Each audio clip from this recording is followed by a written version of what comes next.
I'm now live, it says. This is really annoying. I have to figure out how to make this work.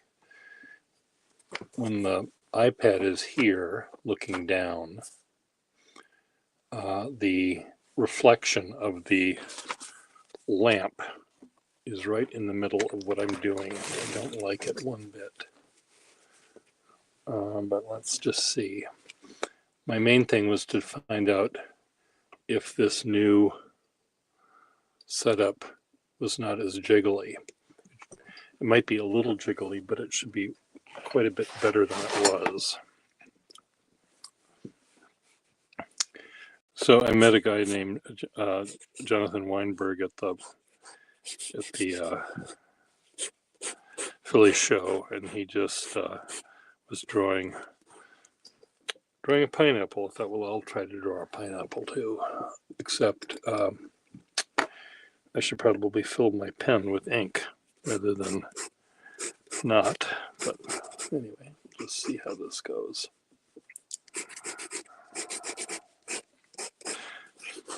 Pineapple.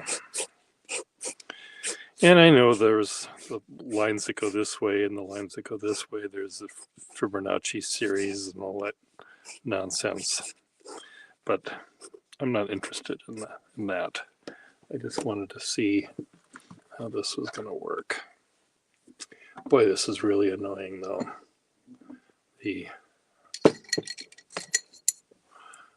reflection right where my eyes are supposed to be focusing on what I'm doing and what you're typing.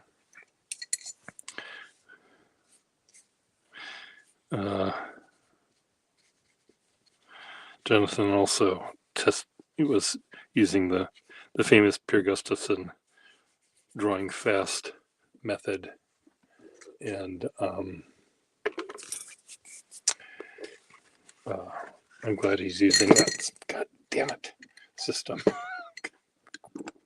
Okay, I have to figure out how to fix this so I can see what I'm doing better.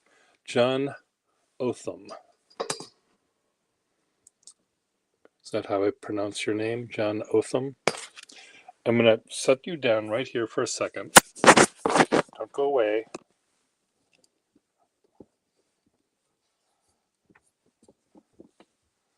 I'm just trying to figure out if I can bend this. Maybe that'll help.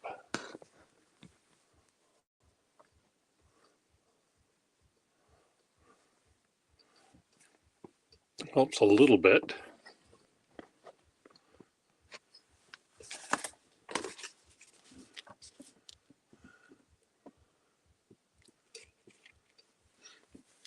So John from England, have I talked with you before?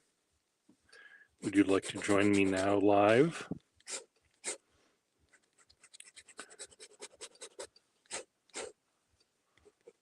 Or what?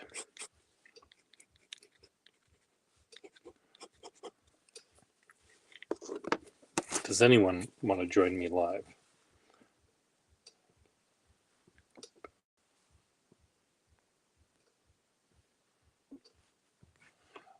Drives me crazy. I don't want... okay, paste. Thank you. So if you or anyone wants to join me, click on that link and I'll add you.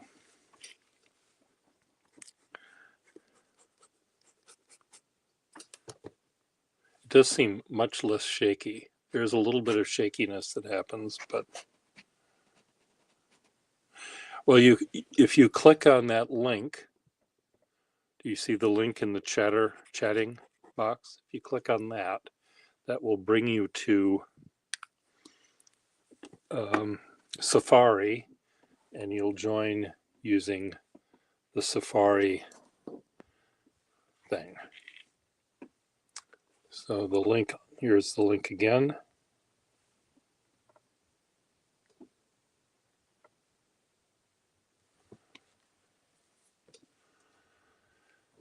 And if you or anyone else wants to join me, I'll click you in.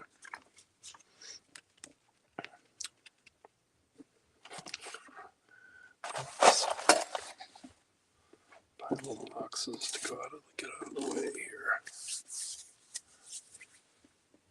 You gonna try now? Okay, good, John.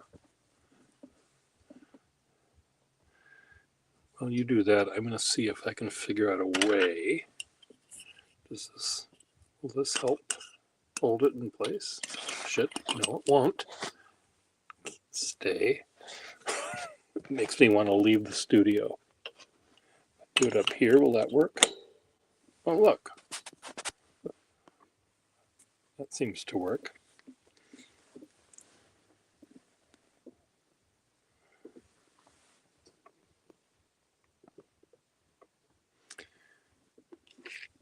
I just added a bulldog clip. Oh, there you are. Okay, so I'm adding you to the stage, John. Right. Cool. That's brilliant. You've been. I don't know if I. Hello. I Hello, Pierre. We're looking up. We have a chin view of your chin. Now, can I turn my camera around and look down at my pad? You can. If you okay, cool. press, I'm going to do that now. Under settings, and that let me try. That should do it. Hold on. Our thing is, Pierre, if I do that, I can't see you. Is there any way? Well, how can I alter my camera to go the other way? You're using your phone for the camera? I am, I'm afraid. Okay. I don't have a computer. Well, here's how you can do it. I think you might have to exit here now, but it might be where you'll have the have your camera forward here. Face. Use the back of the camera. Yeah. So that it looks like this, and then have your camera already pointing down when you join.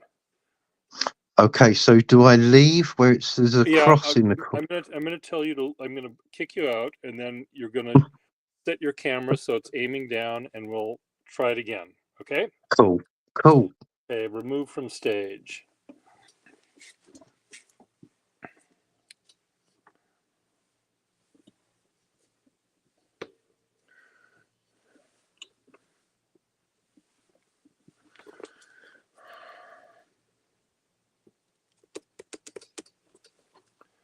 So now we'll let John do the routine again here. There's the thing for him to click.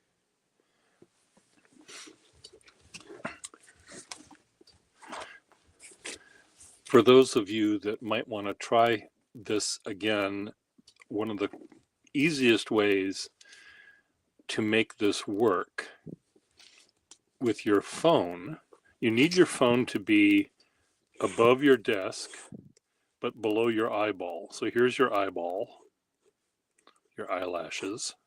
There's your nose and your mouth. Here's your pen in your hand, and here's your phone.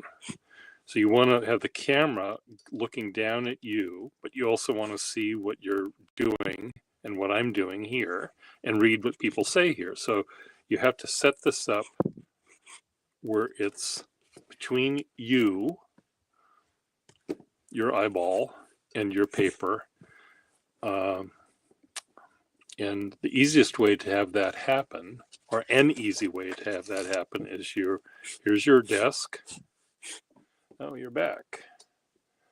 Add to stage. Hello. Look at that. Man, we're there. Oh, brilliant. Now, are you holding onto your camera, or is it somehow hovering in space? Right. What I've got is like an old. Well, it's an articulated desk lamp. I'll show you. No, yeah, I can see what you're doing. Yep, I got it. Okay. Yep.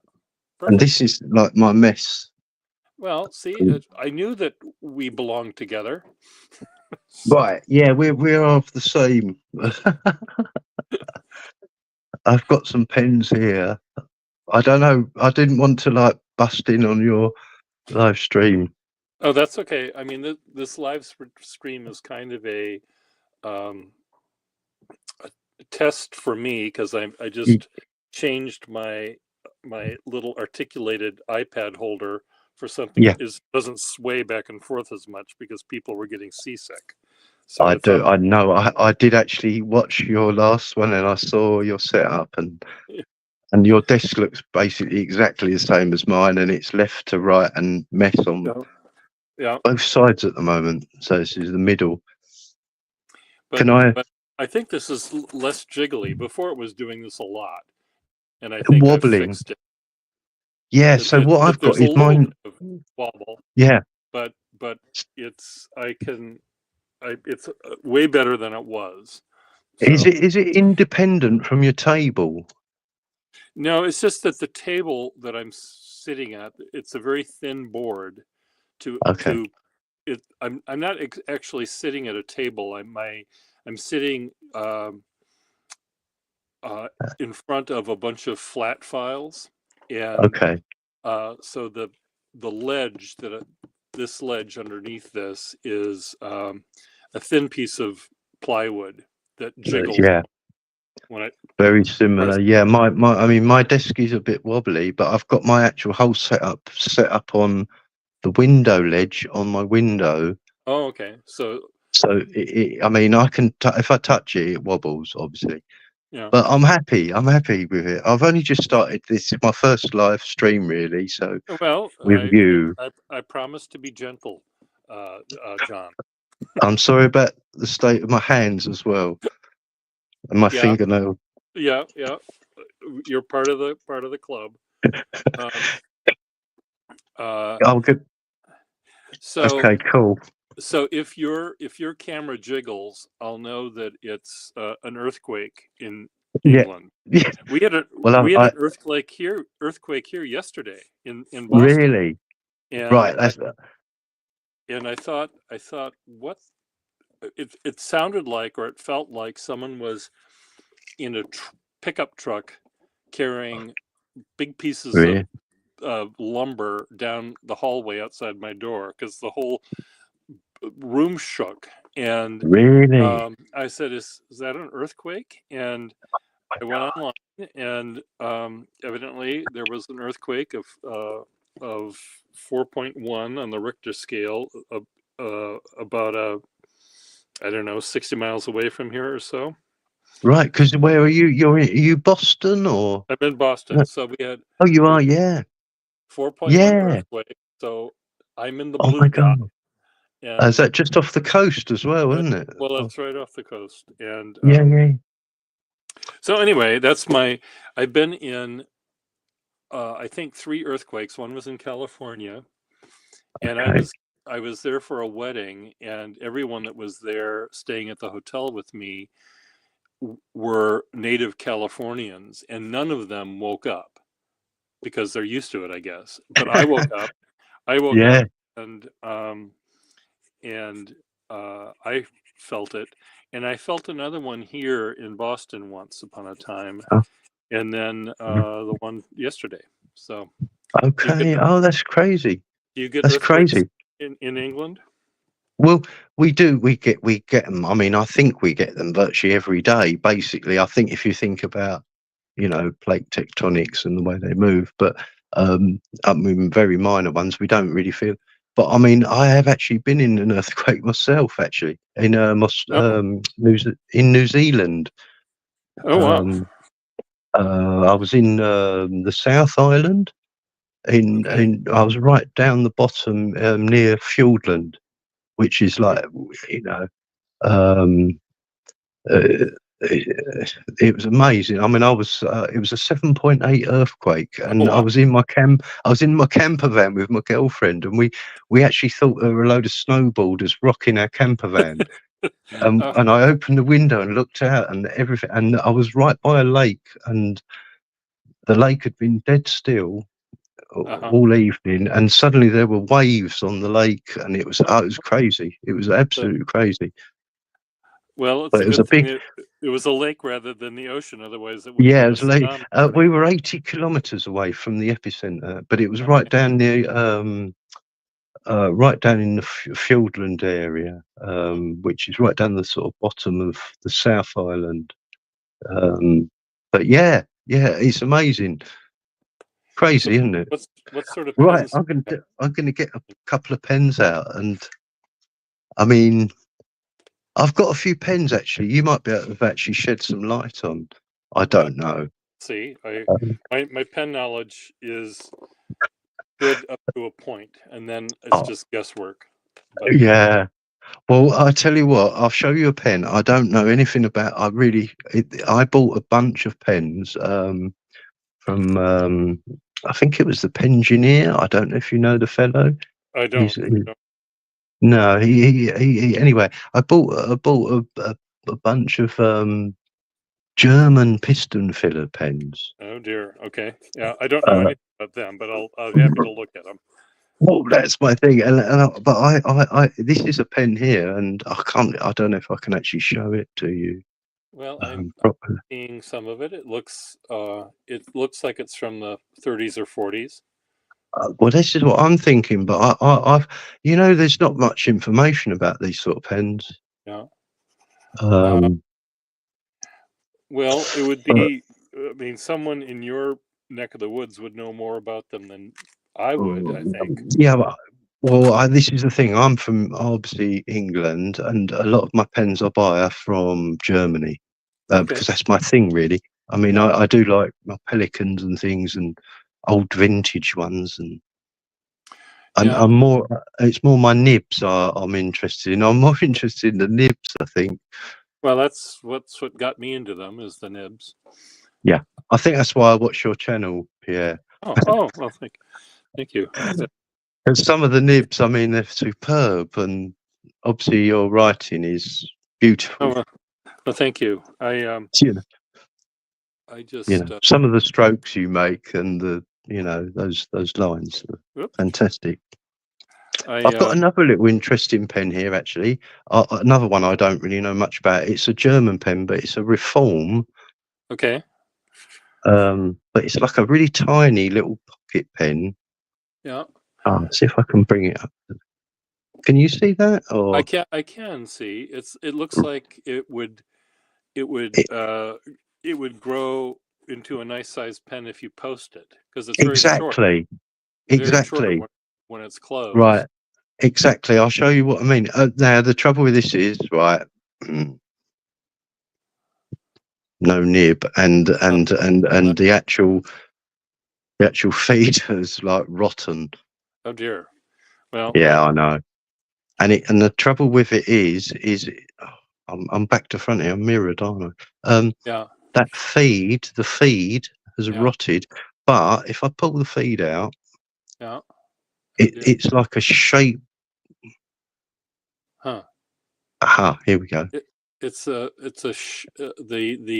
feed is shaped so it fits into a particular hole. Okay, yeah, and it goes exactly into that body, and it goes in and it fits. Yeah. And then obviously all the fins have gone off it, and I need to. I've tried to shape a modern one and try and fit it in there, and it hasn't worked. Well, I think that would be. I think it might be easier to find one of your European pen people, and I imagine you can find a feed for it if you know what number that is or everything. Yeah, I mean, I'm not sure. It's quite small. I think it may be like a sort of modern size 5 feed. But what I like about this pen is if you open it up, it's an eyedropper. Okay. But it's got a kind of separate. It's got a separate feed. It's got a separate barrel with a. Let's see if I can find. Right. So, and then I'd get an eyedropper, obviously, and into there.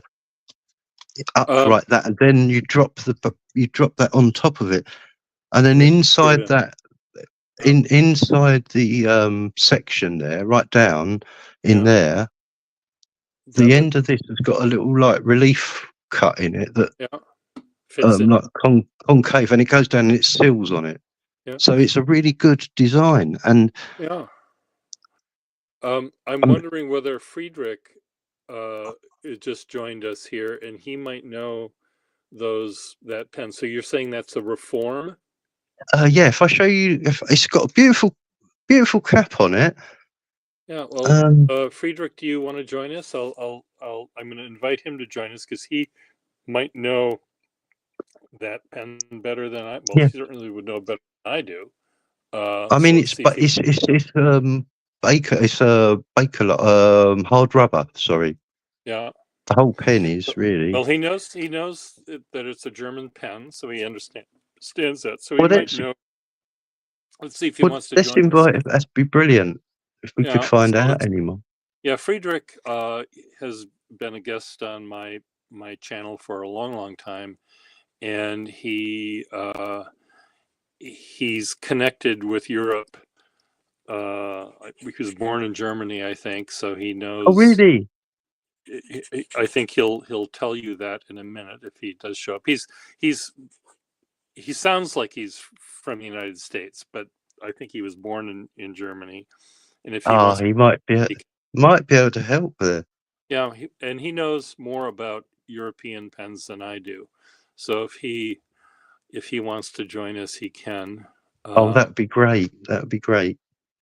But I would think that I mean, our fingers can do the walking, and we can find all sorts of stuff on the I internet know. days. Yeah, yeah. But sometimes Oh, talking to a real human that understands this is better. yeah, yeah, definitely. I mean, I've tried. I have really tried. It's like I've got loads of pens that I just don't know anything about. I've got another pen here that is beautiful. I love this pen. Um, can I show you it? Do you Oh mind, yeah, Pierre? no, I'm happy to look at it. You have to hold it I, close to the right, camera. okay. Yeah. Right, there's a clip missing, Oh but dear. I know it's a Romus.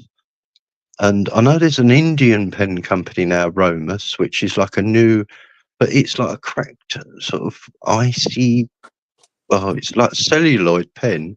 Yeah, yeah. I Oh, think beautiful. It's like cracked ice or something. It's a lovely pattern. oh, it's beautiful. I love it. And I got this in a lot that I didn't really, I it was just a kind of, it came with a lot and I didn't really think much of it.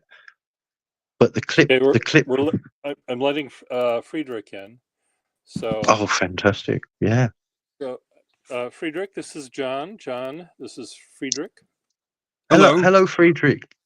Hello, Friedrich. Nice to meet you. Nice to meet So, you too. what do you know about Reform? Well, Reform is the secondary name for Mutchler, pen manufacturer. They switched the name to Reform in the end of the 1940s, beginning in 1950s. Later on, to mimic what they had to do with their government. pretty much so, yeah. And later on in the 80s, Pelican bought them out. So they ceased to exist. They were in the 20s and 30s. They were a large supplier of parts for in-house brands, for department stores, various small manufacturers, and all that. So they would manufacture all these parts and brand them as people saw fit, kind of how Wyvern in the UK did for their pens. Conway Stewart did it as well for a few off brands, even for like the Tigre pens that are marketed in France and Belgium, but were made by Conway Stewart. So they did the similar thing. After the war, they really started focusing into the school market. And as the company started to close down, most of their production in the 70s was really still piston fillered, mostly injection molded and plated steel. But there's stuff from the 20s, 30s, and 40s. Germany kind of didn't really have a lot of patent enforcement in comparison to most countries at the time. So as soon as Pelikan invented the piston filling pen, every German company that could ran to copy it. And those that didn't want to keep the price lower, they kept either button fillers or eye drop fillers.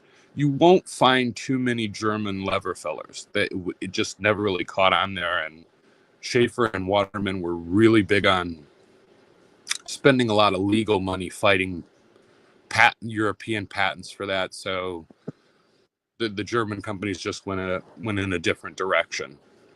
Uh-huh. So John, here is an American pen. The Sterling Pen Company had a middle joint filler too, which is what this is. So this is all one big long piece that the feed fits in somehow. And I don't know, Friedrich, are the Sterling pens also a fitted feed like the JG Ryder or yes, not? I believe so. Yes. Okay. Well, I won't break this one by taking it out. Yeah. I wouldn't wiggle too hard. Yeah. Snap. We know. We know how those go. Yeah. Yes, we do. So this one has a big old chip out of the thing that would have made it airtight, but and it matches the crack in the cap. So, but there's a number 6 Sterling pen. Okay, what's the nib like on that though, Pierre? It looks like it's going to be a fine, fairly stiff. Looks like. Yeah, it also might be missing its iridium. It feels like it's missing its iridium. I have lots of pens that I probably wouldn't be able to sell because it's missing parts or whatever, but I keep them anyway because they're so lovely. So do I. Yeah. I mean, I've got some really old, like English pens, like old, like back to like almost like 1910, and probably like when pens, when they made pens and they didn't know they needed to put clips on them. Yeah. Well, yeah. They don't need to. We still don't need them technically. Yeah. We don't. As long as we look after them. Swan had a perfect solution. They made a stamped sheet steel sleeve that functioned as its own clip, and you slid your pen into the stamped U-shaped material, and it was its own pen clip. Okay, yeah. Well, I might be able to show you something like that. I'll just have to drop off for a second. I'll grab something like that. Hang on. Okay. Now go. Yep. Look forward to having you back. I haven't used these Sterlings in a long while. Here's a lovely modeled one. Now that seems a little more moppy with the nib. Yeah. Yeah. But and this one isn't broken in any way, I don't think.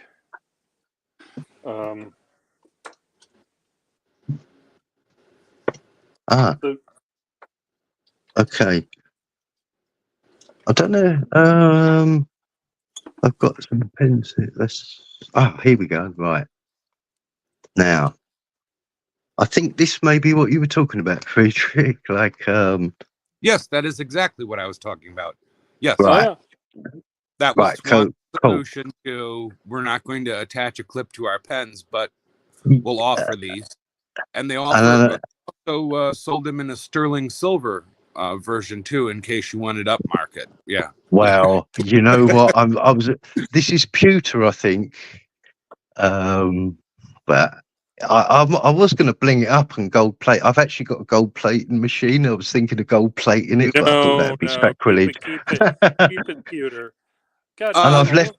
Or a lot of the originals were pewtered, but they were nickel plated, and the nickel plating wears off. So if you have a way to nickel plate, yeah, scrub it, buff it down real nice, so you get a nickel plate. Nickel plated. I think that's what's happened here. Actually, let's try and There is actually some writing on the back there. It actually says Swan Metal Pocket. I don't,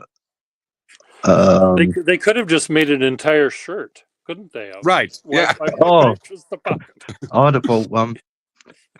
And the cufflinks. And Yeah. stuff like Right. Or I saw someone at the Philly Pen Show that had a bandolier, this beautiful cloth bandolier, and he had Oh. pens in them. And I meant to ask him how I think it was handmade. Somebody must have went to a seamstress or something and went, make me a pen bandolier for pen show.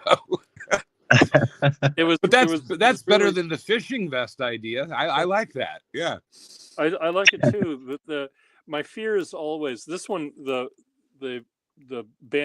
strap was about this wide, so it seemed like, as often happens in our pockets, the pen unscrews and you've got a cap, but the bottom of the pen is missing somewhere in the bottom Or of your I'd pocket. be worried that if it's only that wide, that there's going to be a compressed stress on the center of the pen, Yeah. right over where the lever is, which we know is on some models is an inherent weakness. Yeah. And I'd be worried with the pens flexing in the bandolier that you're going to have, half. You're going to come home and have half your Skyline in the bottom of your bag. Yeah. Yeah. I mean, I would build it so it looks like this. So there's there's a wider part on top, just like a pocket, and then stitch things up this way, so that so it's contained. Yeah. So there's always something. You wouldn't even have to clip them necessarily, because they'd be across your chest at an angle. They wouldn't fall out unless you jumped up and down. Right. But I think I might do that. I can get out my Betsy Ross costume and come up with something nice. I think that's similar in style to I think it's the 1889 Long Lee pattern ammunition bandolier. Okay. For British rifle ammo. It had a flap to cover the top, the primers, the primer pockets, but the whole round was covered. Then they figured out, then it gets wet and it swells and you can't get the rounds out. Let's go with a different idea here. Yeah. let's just build a Luger or something. Right. Yeah, something even more complicated. Yeah. Well, John, do you like Onoto pens? I do. I have actually got a couple of Onotos. I've got an old plunger fill one. Let me have a look. I might actually have it here. Actually, funny enough. Aren't all Onotos plunger fill of some sort? Well, no, I've got until later, and then they switch like everybody else did. Yeah. I mean, what I did, I tend to collect maybe two pens of one brand, maybe like an old one, and then maybe a more modern. I'm trying to find. Why can't I show such restraint? I know. I mean, yeah. Sorry. I've actually got an Onoto. I've actually just restored this actually, and there's a story behind it, and it's pretty sad. Oh, shall I tell you? You can tell us. We're. I mean, we're brave. Yeah, we've been there. Yeah.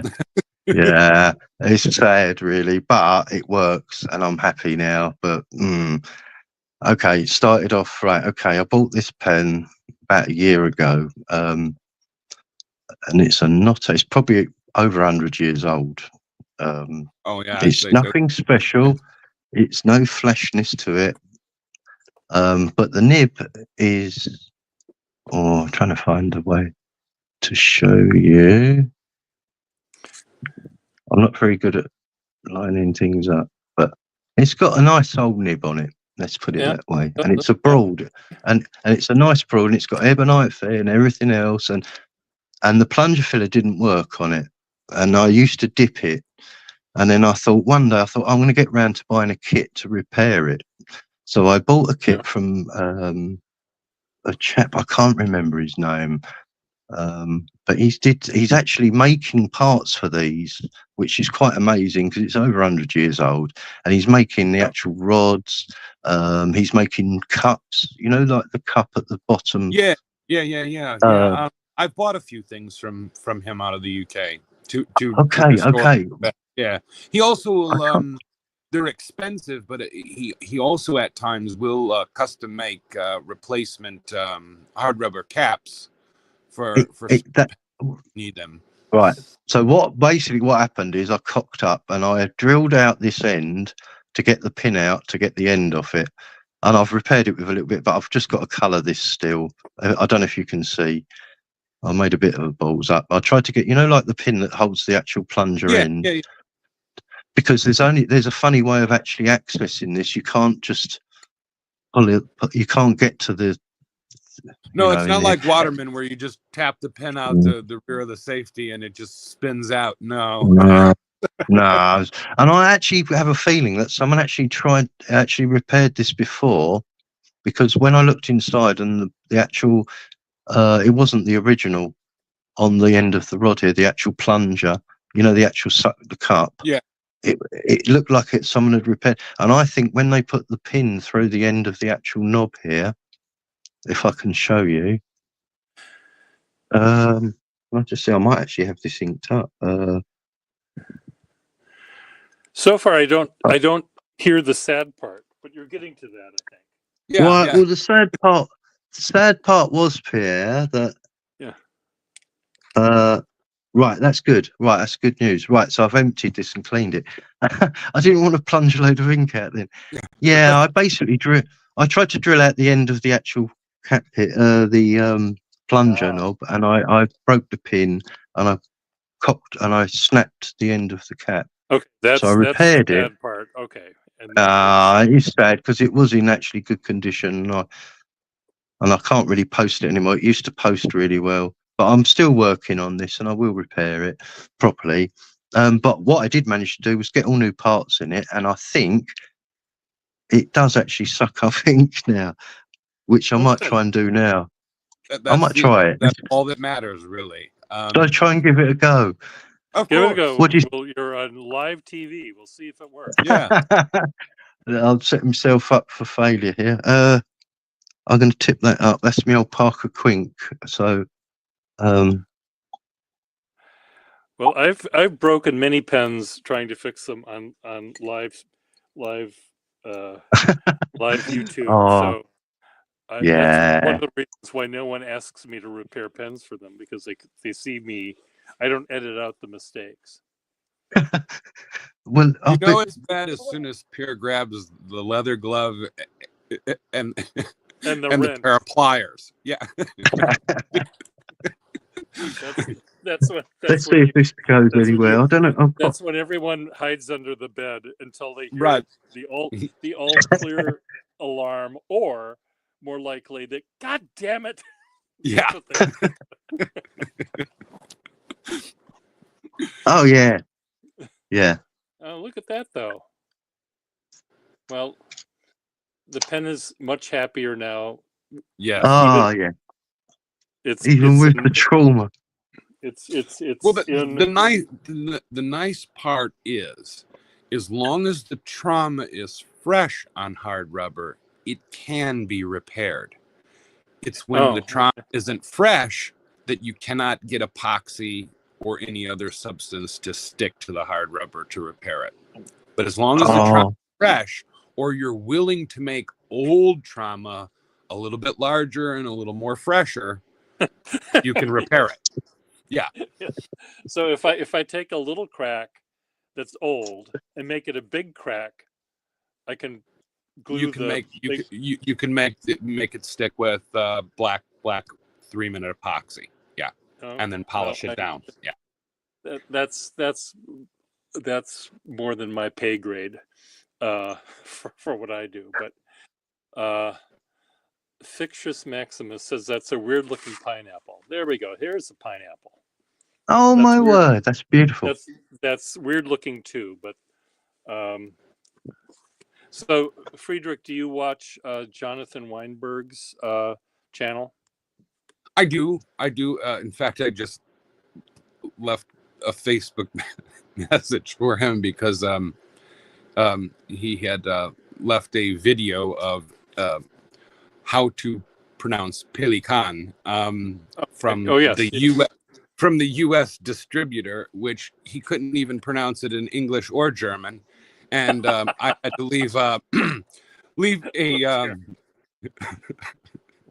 fairly caustic comment, not directed towards Jonathan Weinberg, but directed towards these distributors of foreign brands that don't know how to cannot pronounce the damn brand they're selling, and then make shit up on the fly. Like, oh no, people just really call it Pelican. No, that's not what the German brand is called. No more than Faber Castell is Faber. No. Yeah. No. Yeah. And Carandashi is Carandash. Yeah. Right. No more than calligraphy is Cafiligree. Yeah. Mont Blanc is Mont Blanc.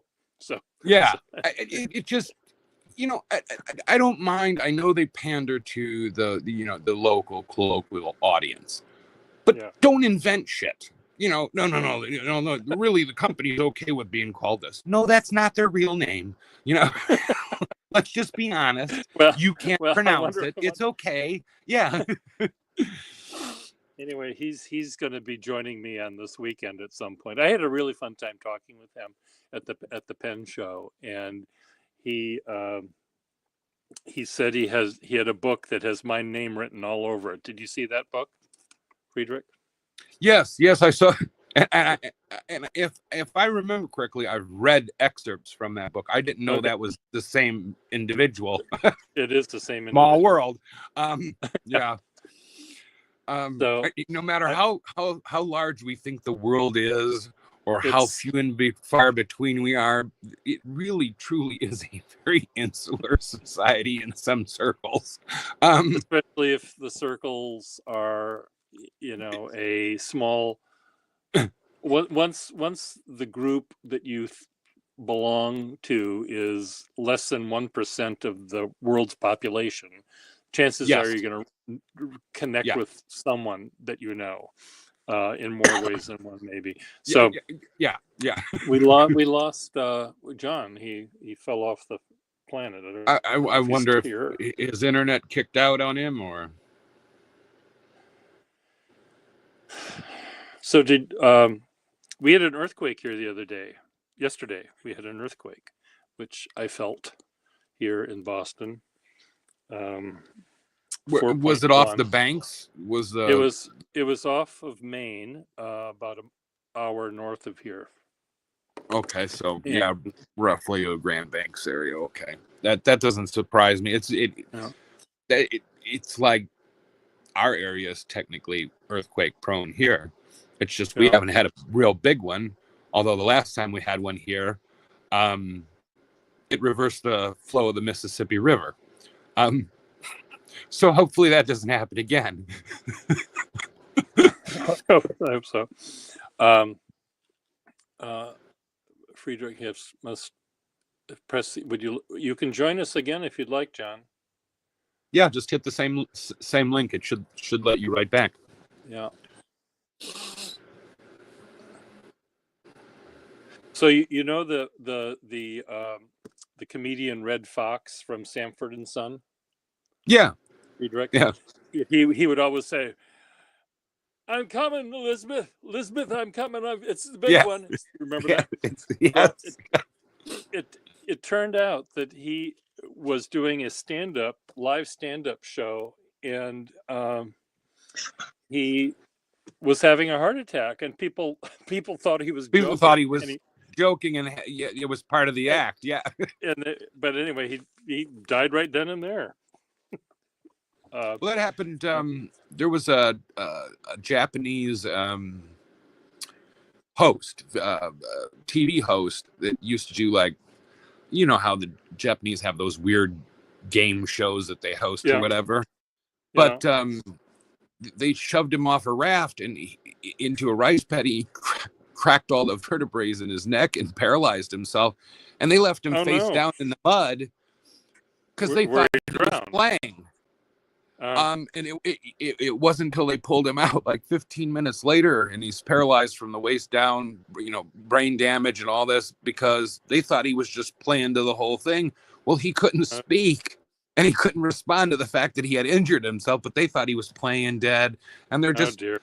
dragging, you know, lifting him up and down out of the mud, letting him fall down and slap, and you're going, didn't anybody have 5 seconds worth of brain power there to go, I think he hit that wrong, you know? Yeah. No, you know. Well, again, it's hard to know if you're. I imagine there were other things happening on the scene with other contestants moving around. They probably, you know, put the camera away from him and didn't realize. But anyway, it's too bad. Just caught in the moment, I guess. I mean, I guess that's no different than, what was that? Bobcat Goldthwait that all of a sudden just decided to set that chair on fire while being interviewed with Jay Leno on the Tonight Show the one time. I mean, Oh dear. nobody expected that either. You know, I mean.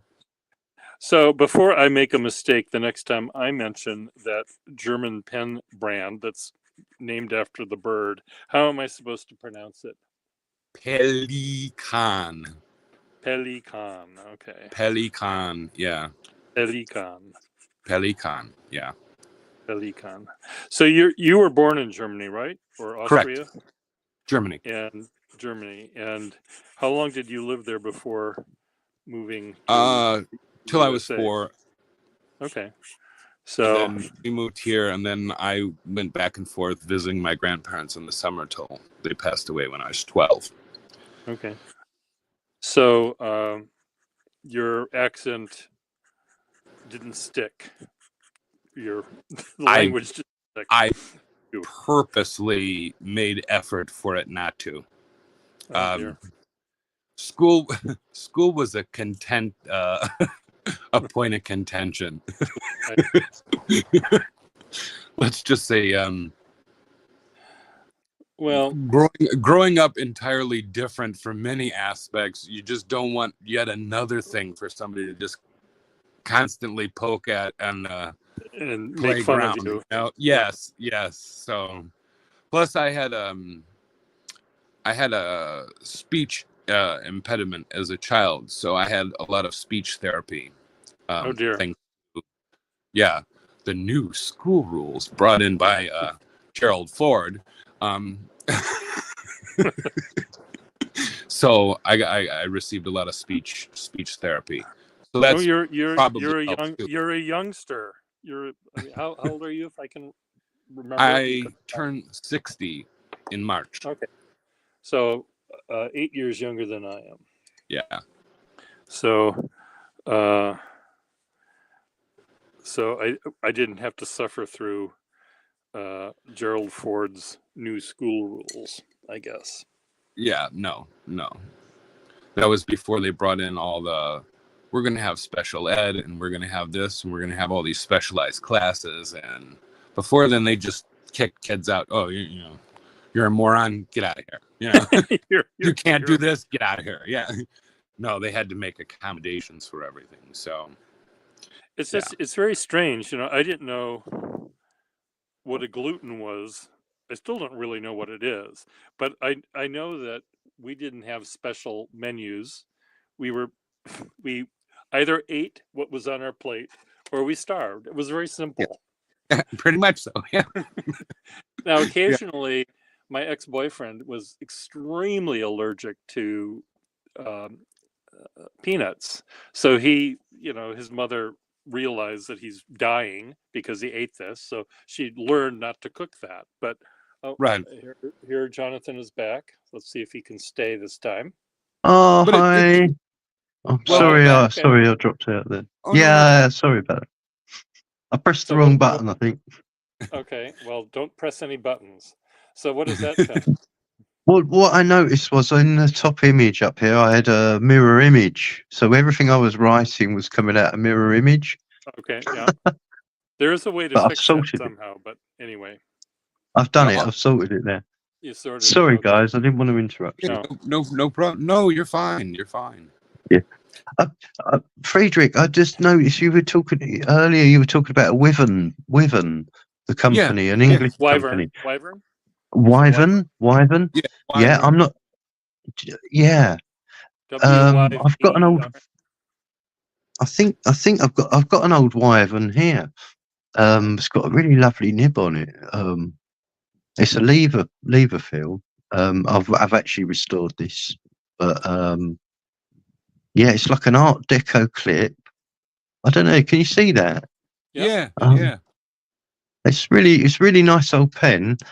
And it was in a bit of a sorry state, but it's got a lovely nib on it. Yeah. Like Oh, look at that. and- Yeah. and it's got a big. I'm trying to show. It's really hard to show on my cam. Is that showing okay?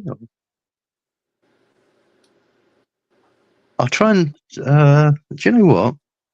Let's dip it again. I won't fill it. I'm just going to dip this, but I'll just get some ink onto the thing. But so that's a. Yeah. Folks like fairly broad tipped pens. It's you like are- fine. Place to get It's them. quite- you know? It's quite fine that way. It's kind of a standard nib, but you can get some. It's a bit springy. I mean, you can actually push it. I wouldn't go mad, but No, but it I mean, it fights you a little bit. That's good. You know, it doesn't give in too much. You gotta show it. Who's it's really boss. comfortable. Really comfortable, though. I mean, I love it. I love all my pens, but this one I love. Do you know the Waverly Pen Company, you people? Yeah, I have heard of that. Have you, Friedrich? You obviously know. Look at this nib. Ah, look at that. Wow. It's like a creased Yeah. falcon nib. Oh, man. And this is a Waverly. I mean, I that's proper handmade nib. Usually, That's those unfortunately when you encounter those, they always have some crack somewhere. Well, they're set up for a crack if you bend the. Yeah. Wow. But it also looks like the nib is meant to be sort of set into. Maybe not. It's not like a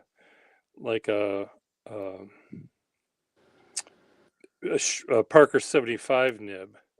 Where's my loop when I want it in my house here?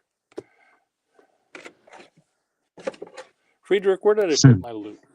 Where did that go? I ate it. It was good. You ate it? Yum. Yeah. Ground glass. Well, I tried to tidy up my thing, and I ended up, of course, not remembering. I have a feeling you tidied up like I did last week. Everything went into a big tub and just went into a different room. Waverly 14 CT. So and then the pen is marked Waverly number 73. Whatever that means. Waverly number 73. Is that a lever fill? That pen there? Yep. Yep. Lever.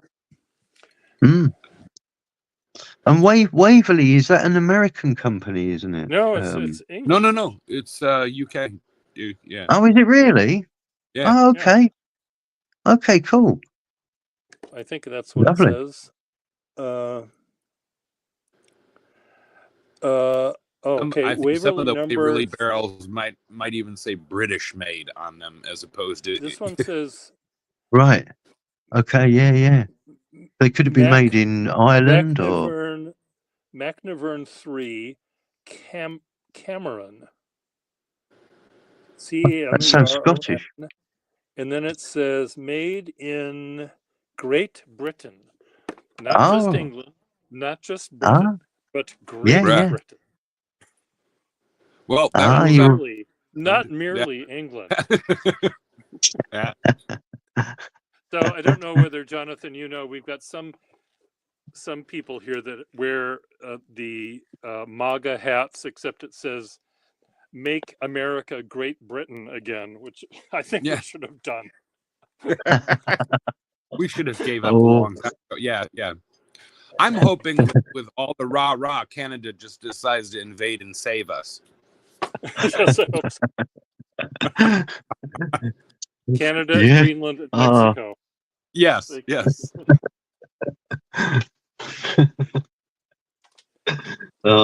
Politics. Oh, Yeah, they're dangerous, but I mean, at least you guys could lampoon the Tory party fairly well. Do you know- Here, our right hand side is not just lampoonable; they're dangerous. do you know what I think? Honestly, can I give you my opinion on politics? You can. I think when you vote, it's like voting. It's either voting for like dog shit or cat shit. Yes. Pretty much so. Yeah. Sorry. No, it's true. It's true. A friend of mine said, if voting made any difference, they wouldn't let you do it. So That's right. in a sense, Yeah. You know. but there's a way to go down the toilet with dignity. I think we're all screwed. We're just doomed. Yeah. There are too many people in the world. Glaciers are melting, and we're all doomed. But we can go down with the ship with our tailcoats on and with some dignity, which we're not doing with the orange man in charge. No, I don't own a Sharpie. Sorry.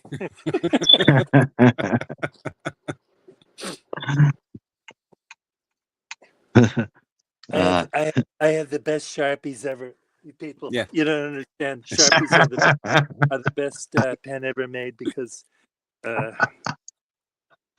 called the guy. He's the best guy. He custom That's made the great. Sharpie. no one knows. No one knows Yeah. more about Sharpies than I know. Yeah. That's great. That's superb. Well, if we can't Donald. laugh about it, what's left to do? Cry? I mean, seriously. Well, we can do that too. You can laugh and cry. Yeah. So I just I sent an email to the Philly Pen Show people about a seminar idea I had, and they seem to like it. So maybe for next year I can do a seminar with them. I think you should. I think you should go with the whole Clue / Cluedo characters. Okay. I really do. I think that's workable because it's a relatable thing for most of the audience, and then you could give a cue card with each character on what their theme of their writing would be. Their writing would be, yep. I just want to find out the names, because here I thought they're all named after a color. So Miss Scarlet, Mrs. Green, Mrs. White. No, it's Mr. Colonel Green. Mustard. Mr. And originally in Cluedo, it was Reverend Green, and they changed it for the U.S. version to Mr. Green. It's Ms. Peacock, Mrs. White, which originally was Nurse White, in the Cluedo version. Then you have Colonel Mustard, Professor Plum, Miss Scarlet. Plum. Yeah. Yeah. Now, originally there was also Mr. Brown and Ms. Silver, but they were deleted when Waddington's brought it out in 1949. See, because they how only come you wanted know 8 these? players. So there's 6 characters here: green, mustard, peacock, plum, scarlet, and white. So I Correct. think that'll be enough character types where Yes. I can and Well, because we're that's you could also do 6 different nib types in addition to the 6 different character types. Because I think I coming think up with 6 different nib types is easy to do too. it might be, but if I'm supplying all these pens to 6 different Oh, I didn't tables, think I don't about want that. to Yeah. lug that many. So I might just bring. It's more about sort of the handwriting. You know, Yeah. if Colonel Mustard is this angry old guy from the Boer War, he might write very vertically and angrily. You know, where Miss Scarlet, you know, might come up with a more pretty Right. looking handwriting to match with her. But I think I'm going to have to. You know, they don't give any other than the name and this little picture. They don't really say who these people are. But you're saying in the original thing with Reverend Green and Yeah, he Nurse was Reverend White Green and Nurse and White. Yeah. and what were the other people? Was there a Lady Scarlet or was she No, she was just Miss Scarlet. okay? And it was Professor Plum Professor and Colonel Plum. Mustard So and okay, Ms. Peacock. Yeah. so there were any of these married? They don't specify in the Mrs. Peacock was. That was the Mrs. only Peacock. one. Yeah. Um, Um, well, anyway, I think I like that idea, and maybe again starting with a sentence or part of a sentence. Dear sir, Yeah. I have a bone to pick with you about the editorial in the London Times, and then Yeah. ... You finish the sentence, and then maybe each of them can have something to start it going. But maybe that's too much. Maybe that's well, I could aim it. I mean, the idea is to try to come up with handwriting that you think fits the character. So Right. I think it's a fun exercise. And Because if you get too familiar of a character, or use a modern character, whatever, the preconceived notions of the character are going to be too solidified to think that's why I out didn't want to do box. the So characters yeah, from Downton Abbey, but or political people in power or right. anything like that. But again, playing this game, we don't know anything about them No. other than their name, and in every game, one of them is a murderer. Isn't one of them a murderer? Yeah. Yeah, one of them's always the murderer. And originally, when the game first came out, there was 11 total characters, and wow. not only did one of them was a murderer, one character also played the victim. Okay, but he could play the game up until Right. he realized he died. Up until he realized he was the murderer. And they didn't. You didn't deal out the cards to the individuals. You placed the cards in the rooms, so the people could only collect cards as you went around the board and entered the rooms. And that's so it made Cluedo. the game last. That was when it was first released in 1949 in the UK. So what was it called? What was it called there? Cluedo, which was a play on clue and ludo. Ludo being the Latin word for play. So I play a clue. Originally, the game, they wanted to title the game Murder. Just Murder. But Waddington's didn't want to market a game by the name of Murder, so they marketed it as Cluedo. So Cluedo. So I'm gonna look up original Cluedo game. Yeah. Cluedo original. NAL. Oh wow. Well, that's Clue. That's not showing the original Cluedo game. There we go. Cluedo. Does that look familiar? But that has only 4. it also used to have more rooms too. Like the Yeah. original version of Cluedo also had a gun room and a cellar, which were deleted later too. Well, this is more modern, because Right. they've so original. Oh, well, I'll have to look it up. Yeah, I think you'll find it very interesting to see how over time they've changed the game, tried to lessen the amount of players. First, like I said, it was 11 total possibles. Then they changed it to 8. Then it was 6. You know, I played I it. guess. I played it. Yeah, I played it recently with here at the building, maybe 5 years ago, and somehow we never got to the end of it because I think somehow we had too many people, and I don't know how that was happened because we only have 6 tokens, but maybe there was something about it. We just never got to the end. We didn't, and I don't know why. That Yeah, and with the one they had, became popular in the main version that Parker Brothers, I think, brought in 53 or 56, Yeah. that marketed as Clue. If you have too many people and the cards get dealt out, there's not enough cards there to actually create the murder. Yeah. In the stack, so you'd never actually have a solution because the Maybe cards that have was all handed maybe out. that was the Yeah. problem we had. But again, I don't know. So I don't know why he fell off the map. We'll add him again. Add to stage. But I think you'll be Oh, thank you. Oh, I'm sorry.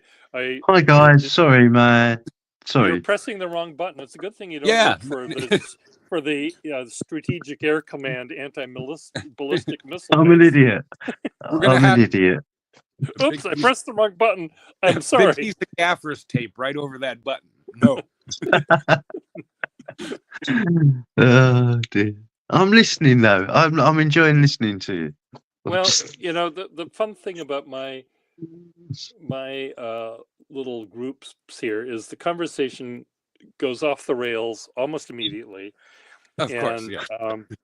And it just goes on and on and on. And Todd Merrill said, I started watching your thing, but I saw that it was an hour and a half long, and how I don't understand why your things are so long. So I invited him to show up, and it went on for 2 hours with him talking. Right. Yeah, of course.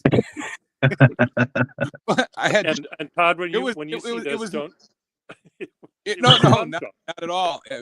I did talk to Todd. Maybe it was a month or two back, and we're like, "Oh, we'll have a real quick phone conversation." We were on the phone for 8.5 hours. Oh, dear. What? I was like, "This is not a quick It was the most enjoyable conversation I have had in years." But I didn't look, and then finally when I looked over, I was like, "No, that couldn't be. We were not on." Yeah, ran the phone dead. I was like, wow, okay, we had a lot to say, I guess so.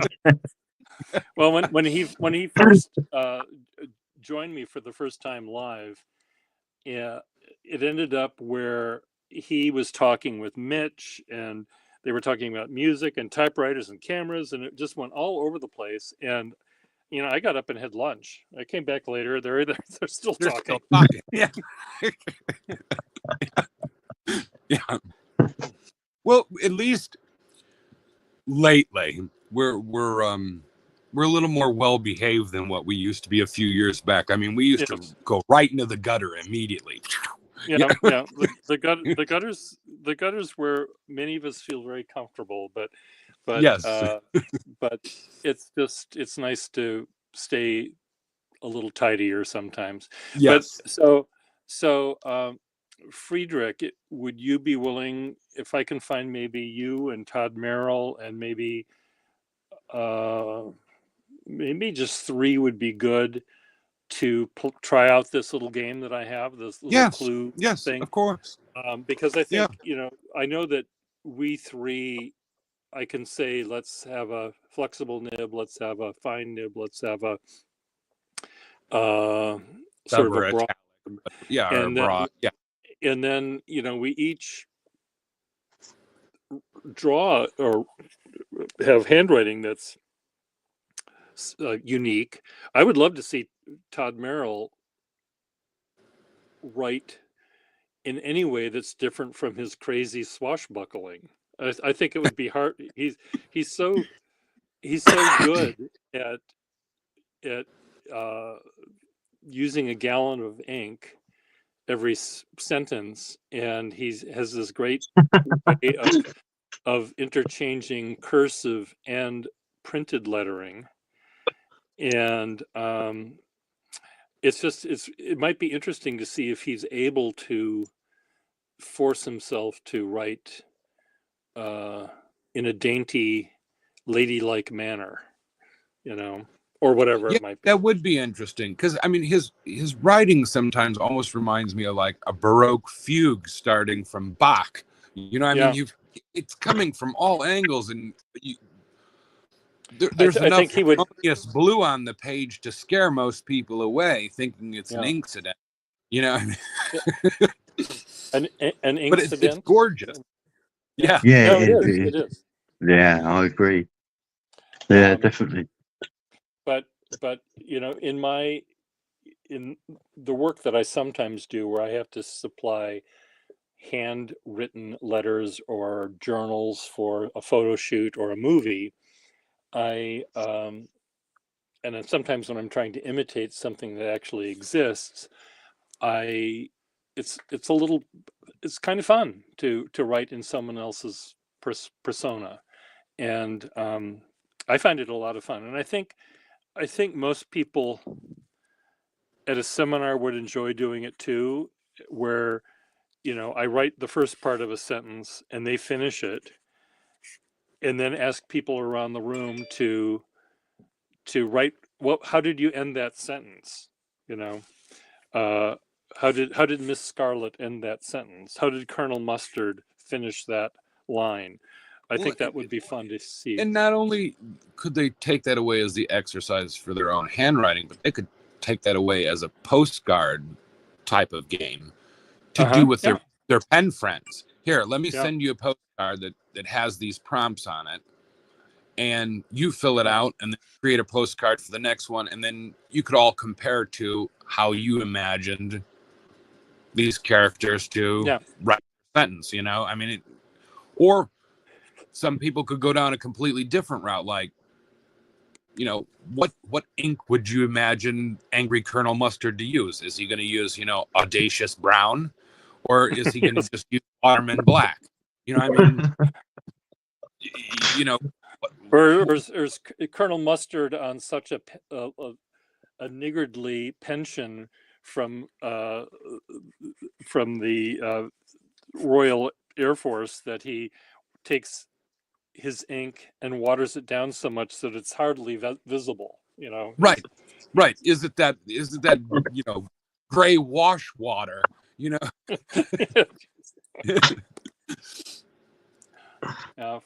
Frank Dubiel said he figured out how to make ink by taking, this is what he said, now whether he did it or not, it sounds like something he would do because he was so stingy.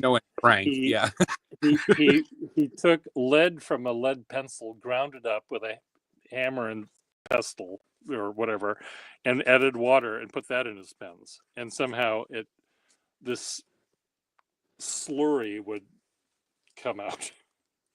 Yeah, well, considering that most modern lead isn't lead, or some of the stuff isn't even decent quality graphite, probably with the colored powdered pigments, it would be no different than grinding up lamp black like they used to do to make any kind of pigmented ink. So it probably did work. Knowing Frank, I could see him getting a bunch of cheap pencil leads that didn't fit any pencils he had and go, I'm gonna make some ink out of that.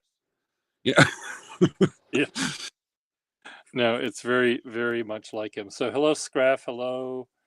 And Scraff asks you if that's a pelican or not. Very good, Pierre. Wonderful. See, now you could be a real brand ambassador now. You got the new job. Yeah, I got the new job. I can sell the pens for them.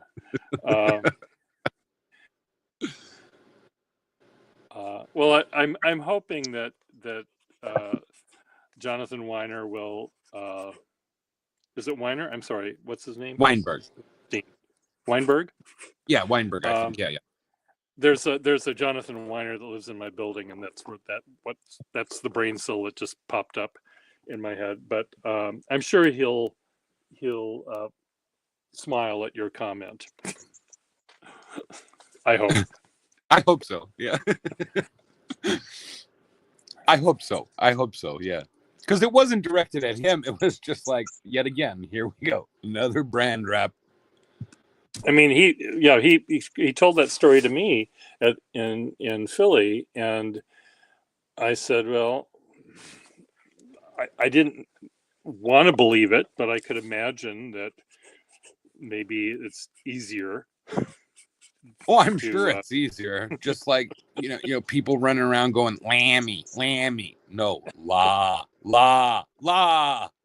But these are the same people that screw up my first name because I before E and E after I, I after E in German are reversed sounds compared to English. Yeah. So they screw up my first name, they screw up my last name.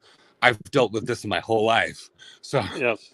It doesn't surprise me, And I have the same problem too with my name, because if they see it printed somewhere, they'll maybe get it right. But when I tell them what my name is, I have to tell them like 6 times.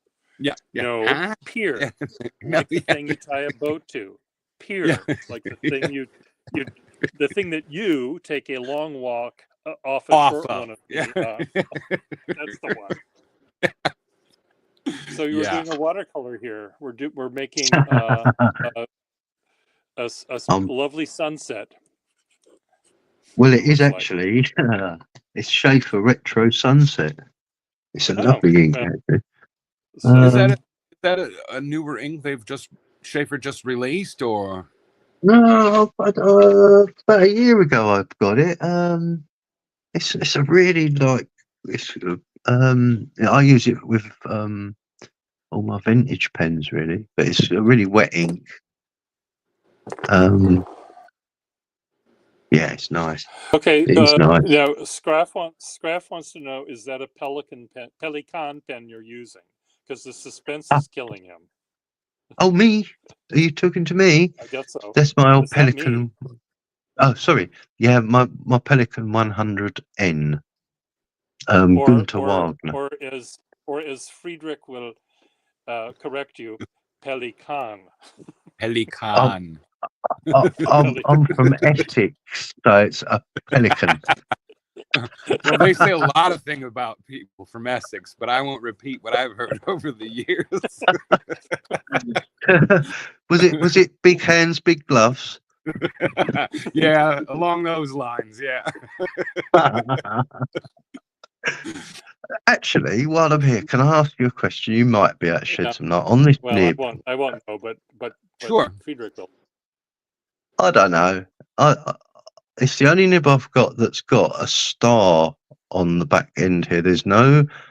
I mean, it's an old nib. I think this is from the late 30s. I think it's a sort of. I think it's a green or silver marble. It's beautiful. It's got a fine nib and it's springy and crisp and love it.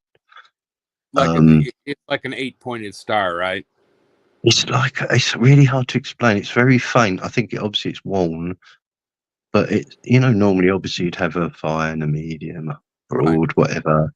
This has got just a kind of imprint of a star. Let me kind of look. I'll just try and look off camera a sec. It's it's basically Scraff wants to know whether you polished that pen, the Pelican. Did you polish it? I have. I mean, I've restored this. When I bought this, I've actually redone the piston on this, so I've taken it all apart, taken the back off. Obviously worked on it, and what I've actually done is I've replaced the cork seal with. I know it's sacrilege, really, but it makes sense. Is I've put O-rings. I've put a couple. Cork is really nice if you're going to use them on a regular basis. If you're not and you want longevity, always go for a new updated artificial seal. Yeah.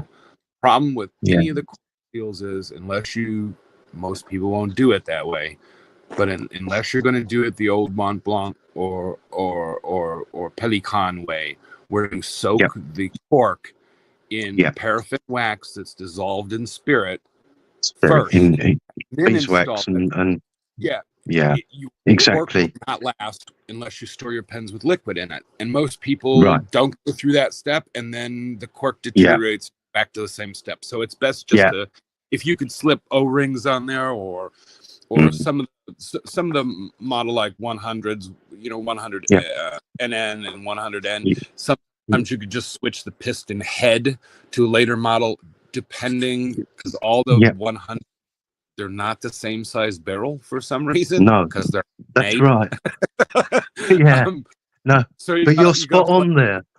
When it comes to cork, I mean, I've actually made cork, new cork pistons for some of my pens, like my old Monte Rosa and a couple of other of my pens. I've actually made new cork pistons from, but I've actually just had a problem with one of my Sonicans. I pulled it out after about 6 months. To be honest, I haven't used it, and I found that where I haven't had any ink in it at all, I found that the cork had shrunk and it wouldn't suck ink.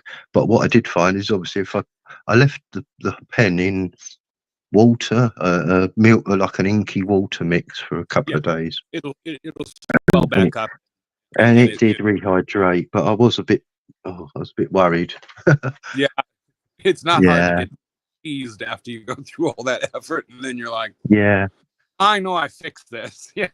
But I think it's a good idea to keep your pens inked up pretty much all the time. I like to, anyway. I do try keep them all kind of inked up and keep them rotating, and that's what I try and do. Like for my vintage safeties that I've certain really super, not for lack of better, but I hate to use the term high end, but hard to define ones like smooth sterling overlay safeties and things like that I've replaced with cork as opposed to the the O-ring method. I'll keep water stored in the barrel. I mean, so it keeps the cork swelled properly.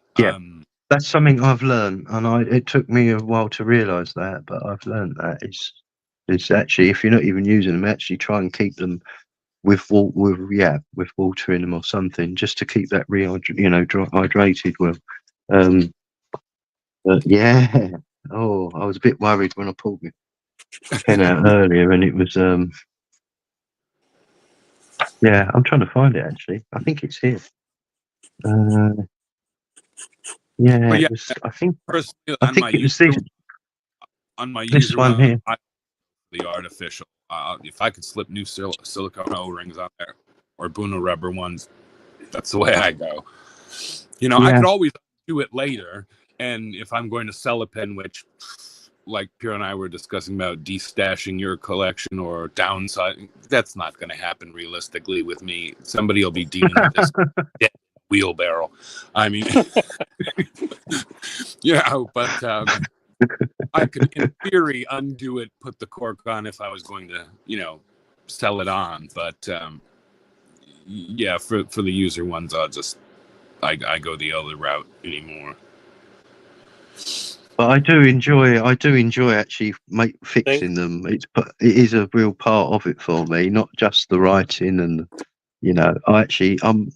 I like the engineering side of it, and obviously the way they're made, and I do enjoy fixing them. So I do too. Thank you, Spraff.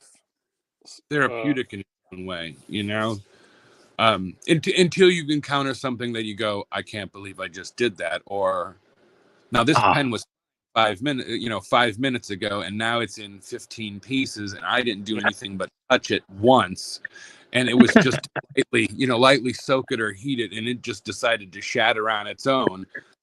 Yes. We've all been there. We've all been there. Friedrich, I have a World War I, actually it's right here, a World War I spiked helmet that I made the mistake of wearing to a snowball fight. and it Ooh, lasted for World War One, the Depression, World War Two, the Korean conflict, and but it didn't last the then snowball fight, did it? Yeah. then the snowball fight did it. It fell off my head, didn't quite fit, so it fell off my head point first, and the point bent. It's right Yeah. here. Yeah.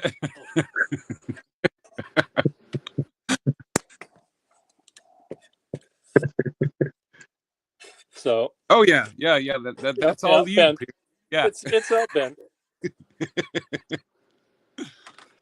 Oh, and I just bent the little scepter. God, you can't take me anywhere. Yeah.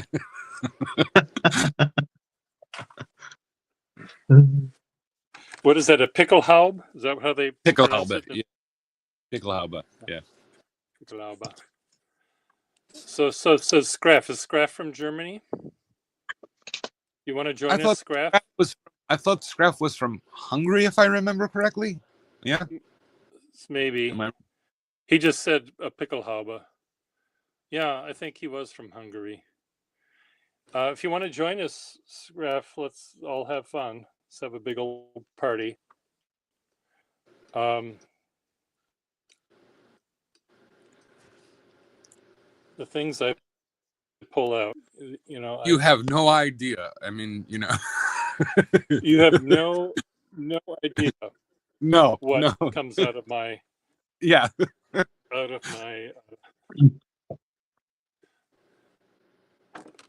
There's this. This is my upper jaw from the dentist the other day. They took a mold. You This had a is spring. fun. You had a spring-loaded set too at one time. I have a spring. I don't know where the heck it Yeah. is. It's here somewhere. But I love this one. It's the lower jaw ceramic ashtray. Yeah. Yeah, that's For great. the dentist that needs a camel. Yeah. So one of my favorite desk pens, Friedrich, is I think it's triangular, and it has, though it might be circular or something, and it has 3 desk sockets coming up, or maybe just 2, and then it's an ashtray pen holder thing, so you can smoke and sign your documents at the same time. That's excellent. I've seen one where it's a clock, a lighter, the two fountain pen Holders, sockets, holders, and an ashtray, and I'm going, can we get any more multifunctional than this? I mean, the thing was huge. I mean, it must have been the size of a piece of paper Oh, the broke. mounted to Look at this beautiful little a shoe, hardwood. Yeah. Florsheim shoe, a desk holder, pen Like holder. it. Mhm. That's Mm, excellent. I like that. Yeah. yeah, that's good. That was didn't probably really either. probably at the checkout, just in case you needed to. Needed to write that check, and needed. And I wonder how many of those really survive. You know what I mean? Like, one at they're all least. Florsheim stores just probably dumped them, when it was no longer appropriate.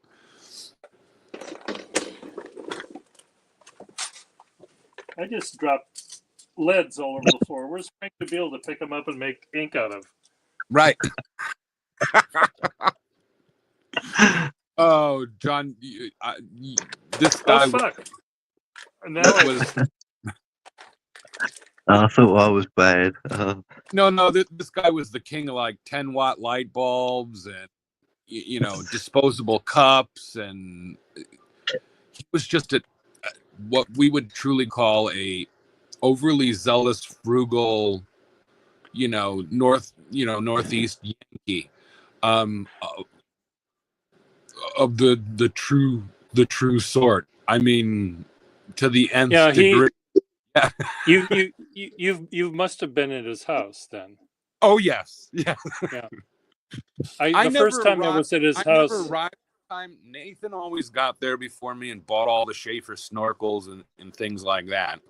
And I always bought the Watermans before he did. And I got there and it was like, well, I guess I'll take this weird no-name safety here, this here, and stuff that Frank didn't want to fix or didn't want to be bothered with, or I'd bring him a bunch of wherevers to trade for whatever he was looking for, because that's all Frank ever wanted was wherevers.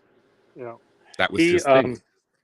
The first time I was there, I spent about an hour and a half or 2 hours, and I got up to get a drink of water, and I went over to the sink. I bet you made that mistake. Opened up the cupboard where 99.999% of people would have their glasses, and because it's next to the sink. Yeah, not Frank. No, it was full of quart bottles of Parker ink from 1952, and he pointed at this stack of plastic cups that probably were used and just put back. Yeah, rinsed and put back. Yeah. Or why bother to rinse them? Yeah. Or were bought at some, discount thrift. It fell off a truck sale or scratch and dent or whatever. Yeah. And he would offer me a cola product from a beverage company I've never heard of before. Yeah. Anyway, he was a character, and he's no longer with us. And he used to run the Boston Pen Show, so the Boston Pen Show that I after the Boston Pen Show, or the next Boston Pen Show to come up, I asked everyone to I cleared my throat and got through the little comment I wanted to make about Frank, and I said if we could just have a moment of silence, and I should have said a moment of loudness, because he was all about sort of this shrill, Parker never meant whatever. You knew when he was in a room. I mean, there was no mistaking it, because the room wasn't quiet and you could hear him from across the room. Yeah. And the more a person irritated him, the louder he would get. Yeah. Well, but I liked it because Frank never took any prisoners or bullshit from anybody either. Oh. Yeah, he gave it out pretty much. Yeah. But he didn't take it from anyone. But he was always one of his favorite statement prologues was, "Who's to say they didn't make it that way?" He'd put a completely mismatched pen together, usually all from the same company. Well, who's to say they didn't make it this way? Well, I'm one. You show me the catalog. Yeah. I want to see another one other than the one you just made out of the five boxes where the part you had. Yeah. Well, the cap fit. Yeah. Yeah, of course it did. And there are times when pen companies would put together pens that had the wrong caps on the wrong pen or whatever, the wrong model, but Wall was great for doing that. Wall was great for they just wanted to make life trouble for us, we pen collectors that are trying to figure out how their bottles worked. They did that when they were actually in business making money. Then it becomes even worse when they were going through their whole bankruptcy and moved whatever stock remained to that garage or the house that was across from the factory, and were drilling out guarantee seals and putting together parts from 3 different generations of pens and just selling them on to whoever would buy them wholesale from them. It was like Well, But- even if you take a set of 10 DecoBand pens, that clip is going to be all over the map on that thing from up or down. You know, it doesn't go all the way to the top, but it does. The ball clip doesn't hang lower than the cap lip, but almost everywhere in between. You know? Anything's fair game. Yeah. So another Yeah. Pelican. He's saying, is that Uh-huh. a Pelican? That's Yes, a it is. Skyline. It's a Skyline. Well, that's well, what- sure. Yeah. It's a yeah, a Wool Evershop Skyline. Yeah. I can. I see don't know a that. lot about this pen, but I do love it, and I've restored it, put a new sack in it and Well, thing. But I what know do you you need know a more lot of? about these, Pierre. Well, Obviously. they made 4 different sizes. They made the executive size, which is the really big size, and the 2 standard sizes, and they made the demi size, which Right. even John Veely didn't know existed till I told him at the last Right. show. Well, I've But got a feeling that might be. Pierre What- waited admittedly till the poor guy wrote a book on Walt Eversharp Yes. to inform him you're missing a model. Yeah. Well, I didn't know he was writing. Right. a Well, book. No, that's I'm true. going to measure this. I'm going to measure it in inches for you because I know you're I'm a size queen. I'm Yeah. a size queen. So it's just Well, over you- 5 you- inches. Measure you it go in centimeters, so I can be even a bigger size queen. Well, it's a 5 and an 1/8. Okay, So that should be not standard. 16, 5 and an 1/8, and it's probably around. Let's see, 13 centimeters. So I don't know whether that makes that a demi or a. Well, these No, are that's these are the standard. these are the 2 standard sizes are here, Okay. and the large size is quite a bit larger. Though you almost have to. If someone handed me this pen all by itself, I would not necessarily know it was an executive. I sort of have to lay them all next to each other, and then Yeah. the demi or the smaller size is the same length as the shorter of the 2 middle sizes, but it's Yeah. thinner. But it's Okay. Yeah. And it's That might be then- what. none of the other parts exchange. You know, No, no, nope. No. no. The 2 Typical.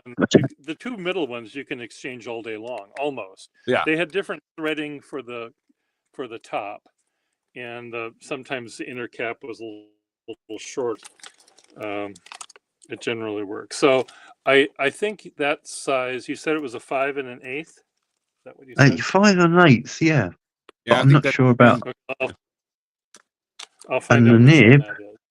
It's quite a stiff nib on it. You know, there's not enough, but it's nice. Nice to write with. But I noticed the other day. I think I watched a video of yours, Pierre, that you said something about you put a bit of paper around because I found the same thing. That obviously there's a bit of shrinkage. If you just put cut the tiniest little piece of masking tape, maybe. Yeah. Just very, very thin. And what you do is you set it. Here's the section. or even a 3M Post-it note, because the adhesive on the Post-it Yeah. note isn't really Oh. that heavy duty. You could cut just the adhesive part off and take a little strip of it and put it around the section But until you here's how you do it. Yeah. Here's the nib. Here's the section. Here's the sack. The part of the pen that goes into the barrel, and here's the sack nipple. So put the piece of paper or tape over this and then down over the sack nipple, because if you just shove it in, if it's just here, you're going to crinkle it up. So you have to have it, sort of caught, right, Friedrich? Right, Yeah. I'm with you. yeah, like bent like a step. Yeah. Yeah, like a over that step there. That Yep. way it won't get all dinged up and smushed. But start Yeah. with the smallest amount. Yep. And work your way bigger. Um, because there's always a chance that you can crack those things. yeah, I mean it's not too bad, but it was only that I watched your thing the other day and I thought, oh, that's what's happened to mine. No, Or you could alternatively you could use shellac to do, to build Yeah. it up and seal it, but then Yeah. if you have to replace the sack, then you have to heat it up to just pull it Yeah. apart. black again. So and it's easier brittle just as doing. as doing brittle the as their paper. plastics become over time, it's easier just to use a small bit of tape or paper. Yeah, I'll make you right. I do make you right there. And I I think even some masking tapes might even be too thick. So, Yeah. but the thinnest, but you don't want cellar tape, or you don't want Scotch tape, because that's not No. good enough. Not really. But No. but Mm. but Mm. the piece of Post-it note is enough. Post-it notes sounds good. I'll give that a go. I will try that. Yeah. I will try or, that. Or if you could get I used to use the cloth, the really thin, true 100% cloth. It's harder to find now. Sometimes you can still find rubberized tape. Yeah. Okay. No, Either no. cloth tape or the rubberized tape Yeah. for medical. PTFE tape. Yeah, that's I where actually you go to the store that sells iodine still, and mercurochrome. Yes, exactly. Yeah. Mercurochrome and mucilage. Go to the store that has the mucilage. and Warfarine and right. Yeah. Deadly Nightshade and Yeah. Yeah, that store. I think there's one still in business. Yeah, probably. Yeah. And just have bluing for your washing. And what other things did we have when we were kids, Friedrich? Strychnine, Mucinex, the Vicks Vapor Rub. Vicks Vapor Rub that was powerful enough to tell it across the classroom from somebody that their mother had rubbed their chest with it 2 days before. Or we had the lawn darts that you could have impaled next door with. Yeah. All playground equipment must be secured directly into the concrete and blacktop. No soft substrate underneath. No. All schools must have lead water piping and asbestos ceiling tiles to fall down occasionally. Yeah, I mean, we were not sheltered in any way whatsoever. Yeah, the child mortality rate back then was pretty high. Well, what did George Carlin say? It was Darwinism at its finest. The kid that ate too much paste just didn't grow up to have other children. It was just that simple, Oh God, the smell of that paste and the smell of mimeograph paper hot off the mimeograph machine. Oh, yeah. And it was cool to the touch. The paper was cool. Cool, but it smelled hot. It smelled hot, and the paper, but the paper was wet or damp, and the chemical reaction didn't quite finish. So you could never read the damn things. It had that weird blue coloring. Oh, they were horrible. Yeah. And then all the important tests. We're gonna introduce something new. We've got Scantron. Oh boy. Yeah. Was that where they fill in the circles? Yeah, fill in the circle with the pencil. Yeah, number 2 pencil. So they could use their punch card machine to read it. Oh. Kids have it easy, I think, nowadays, really, in comparison. They do. Well, I think I have to get ready for the rest of my night. Be going as well. It's dinner time here. But it was great chatting with everybody, and it was wonderful to meet you. I hope to catch you around here again. Jonathan, do come back, and Scraff, nice seeing you again, and anyone else that's in the room. I think it's just the 3 of us, but and Scraff, so the 4 of us. But we'll and I'll come up with a time when maybe you and Todd and I can Yeah. play that game. Yeah, and just I really see like that. if it works well. Yeah.